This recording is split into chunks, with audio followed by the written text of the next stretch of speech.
கர்த்தருக்கு ஸ்தோத்திரம். தினமும் ஒரு வார்த்தை செய்தியில் இன்றைக்கு ஒரு வார்த்தை. மனுஷன் செத்த பின் பிழைப்பானோ, எனக்கு மாறுதல் எப்போது வரும் என்று எனக்கு குறிக்கப்பட்ட போராட்டத்தினாலெல்லாம் நான் காத்திருக்கிறேன். யோபு சொல்கிறார், இங்கே போராட்டம் குறிப்பிட்ட காலத்துக்கு இருக்குது, இவ்வளோ நாள் இருக்குது, எப்படி இருக்குது, எனக்கு ஒரு மாறுதல் வராதா? அதான் நீ செய்தி. ஆனால் வேதம் சொல்லுது, தானியேல் 2ஆம் அதிகாரம் 21ஆவது வசனம், அவர் காலங்களையும் சமயங்களையும் மாற்றுகிறவர்.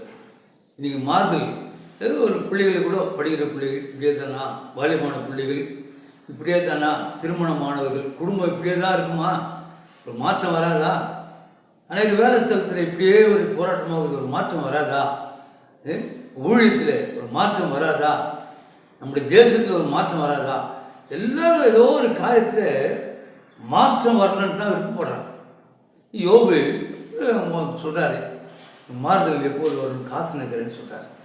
ஆனால் அங்கே பார்க்கும்போது இன்னும் இவருக்கு என்னன்னாக்கா, இவர் நல்ல கோட்டீஸ்வரனாக வாழ்ந்தவர், கிழக்கத்திய புத்தூரிலே தான் அங்கே கோட்டீஸ்வரனாக வாழ்ந்தவர். அவங்களுடைய வாழ்க்கையும் ஒரு நாள் பார்க்கும்போது இருக்க இந்த மிருகச்சுவெல்லாம் இறந்துட்டு 10 புள்ளியிலே இறந்துடுச்சு. கடைசியாக அங்கே நடுத்தெரு வர மாதிரி ஆயிடுச்சு. அதையும் தள்ளி போனாக்க கருத்து அவன் சொல்கிறான். ஆனாலும் தப்பாக பேசவே இல்லை, வாய்ப்பு திறந்து தப்பாக பேசவே இல்லை, ஆண்டவர் மனசு கஷ்டப்படுத்தவே இல்லை.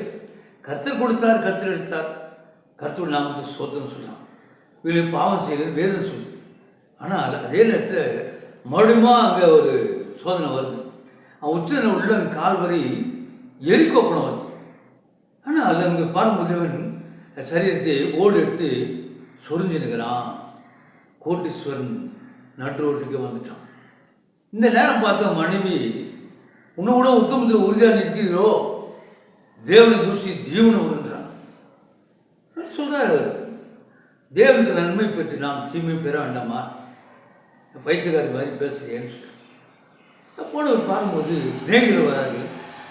யோபுக்கு ஏற்பட்ட துக்கம் மகா பெரிய துக்கம்னு சொல்லி 7 நாள் கூட இருக்கிறாங்க. ஆனால் 8ஆம் நாளாக மாறிட்டாங்க. நீ என்ன செய்யாமல் உனக்கு இந்த இவ்வளோ காரியம் நடக்கும்னு மாறிட்டாங்க. தப்பாக பேச ஆரம்பிச்சிட்டாங்க. நீ என்ன செய்யாத இப்படி நடக்கணும். ஆனால் பாருங்கள் பிள்ளைகள் இல்லை, மனைவி அப்படி பேசுகிறாங்க, நண்பர்கள் பேசுகிறாங்க, ஒரு அனாதை போல் ஆகிட்டாங்க. ஆனால் சொல்கிறான், நான் போகும் வழியை அவர் அறிவார், அவர் சோதித்த பின் நான் பொன்னாக விளங்குவேன்னு சொல்கிறான். இதாங்க இன்றைக்கி கர்த்தருடைய பிள்ளைகள் கூட அது முன்னே சொல்கிறான், அவரை நீ கொன்று போட்டாலும் அவர் மேல் தான் நம்பிக்கையாக இருப்பேன். இனி என்ன நடந்தாலும் சரி, ஆண்டு பிள்ளையாக மாறிட்டோம், நமக்குள்ளே அந்த விசுவாசம் நடக்கட்டுமா, உன்னோட நடக்கட்டும். உனக்கு தெரியாமல் நடக்க போதில்லை, உனக்கு மறைவாக ஒன்று நடக்க போகிறது இல்லையே, உங்களோட அனுமதியோடு தானே நடக்குது. இதை தாங்கக்கூடிய பலத்தை கொடு, சகிக்கூடிய ஒரு தன்மை கொடுனாக்கா இன்றைக்கும் கொடுக்க வல்லவராகிறார்.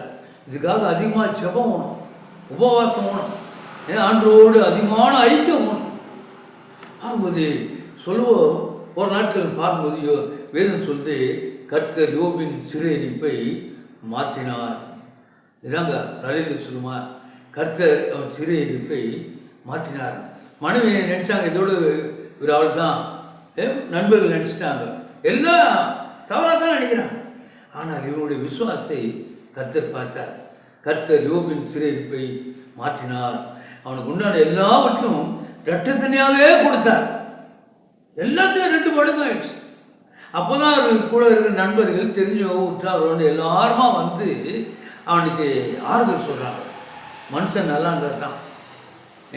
இன்றி கூட நம்ம நிலைமை தவிர்த்து இருக்கலாம், இருந்தாலும் உன் நிலைமை எப்படி இருக்க போகிறது இல்லவே இல்லை.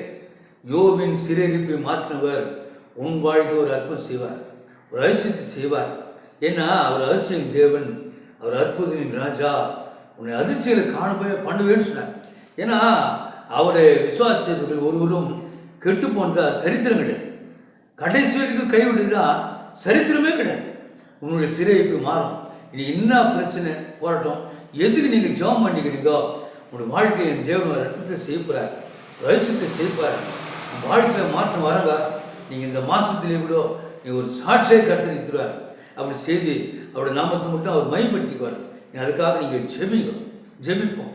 எங்களை நேசிக்கான பரலோக பிதாவே, இந்த நாளிலும் ஆண்டவரே, இது காலங்களிலும் சமயங்களிலும் மாற்றுகிற கர்த்தாவே, எப்போது எங்கள் வாழ்க்கையில் ஒரு மாற்றம் வரும்னு சொல்லி எதிர்பார்த்துக்கிற பிள்ளைகளை ஒரு சிலை கண்ணோக்கி பாருப்பா.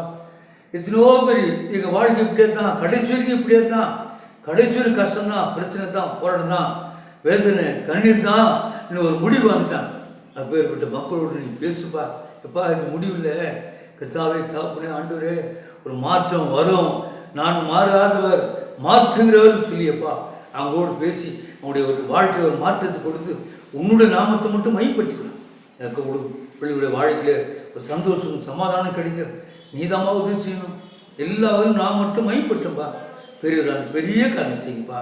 ஆசீர்வதிங்க. இயேசு ஜெபம் கேளும் நல்ல பிதாவே. ஆமென். கர்த்தர் உங்களை ஆசீர்வதிப்பார்.